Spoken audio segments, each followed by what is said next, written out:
There are people that would tell me, Pastor, nganong bawalan magud nimo may mga batanon mag-uyab-uyab? Dili man bawal. O dili bawal mag-uyab-uyab sa tong simbahan. Dili bawal.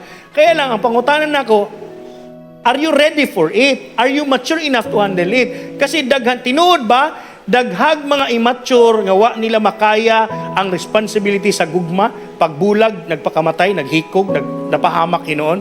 Is that true? Naibdaghang mga nabuang. Kanay mong tapad, hapit siguro. No? Nihagi po siguro na. Sa una, we have all those stories. Di nagug kamukaon. Musturya nagug ka sa bungbong. Di ba? Do you remember those days? Because ang bottom line, dili pasabot nga, dili ka pwede mahigugma. Pwede, design ka sa Ginoo, ana. Come on. Kaya lang, are we mature enough to handle?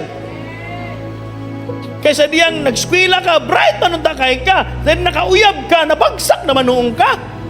At si tawag, ana, immaturity. Muna, ladies, please, huwag kayo maghanap ng puro macho lang. Dapat na ay maturity. Tama ba?